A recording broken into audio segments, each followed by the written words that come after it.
Now we're going to go to metabolic rate tests. So the test is interesting. It's called the resting metabolic rate, or BMR, basal metabolic rate.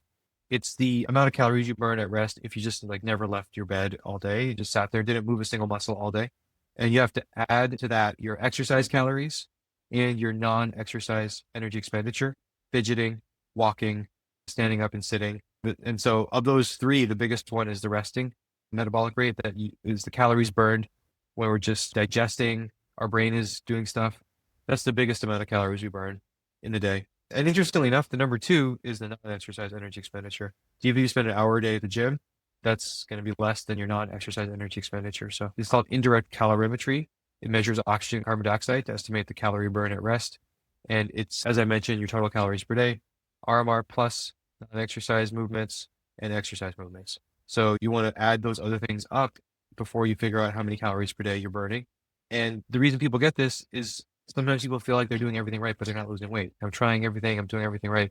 And when we check this, sometimes we can get a sense of maybe they're totally off in their nutrition plan because they thought I could eat about 2,500 calories a day, but it helps you figure that out. But also, if your metabolism is lower than average for your age and sex, then if you are lower than average, you can try to do things to increase your set point. So for example, protein intake, there's something called the thermic energy of food. So the kinds of macro composition you eat determines your metabolic rate, but also building more muscle and weight training can improve your resting metabolic rate. Also, medication changes can change some of these things. So just knowing, hey, like I have a slower than average RMR for my age and sex, like that's very informative to know that because I can try to change things outside of that medically and lifestyle wise. But also people change their metabolic rate after they start medicines, after they do surgery. Things are going to move around. So just sometimes people will come in and they'll get a test before and after or during any intervention. And then weight loss itself will reduce your metabolic rate over time because of metabolic adaptation. So that's why people gain weight back. You lose weight and then your metabolism is, hey, we don't want you to starve because our ancestral environments, when we were hunter-gatherers, etc., the biggest risk was starvation, not diabetes. And people lived to 40 only. So your body is still stuck in that mindset, the Stone Age mindset. And it's trying to hold on to any calories and resources that it has in your body.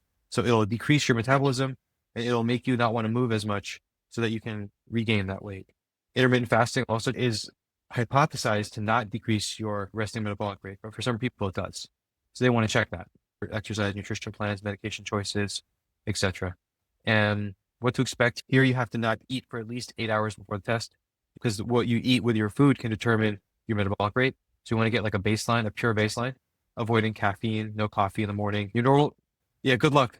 Normal medications are okay, including like stimulants, as long as it's like something you take every day because we're trying to get a baseline. And then you basically just sit in a chair, you breathe in a disposable tube. It takes about 20 minutes and we interpret the results for you afterwards. It's very comfortable, non-invasive. And afterwards, your results from tests are immediate. You're getting a personalized summary of the results. And then quantifying outcomes is another reason. Maybe you want to have a baseline before you do something. You want to track whether something's working. And there's a lot of benefits that are customized. Yeah, thank you.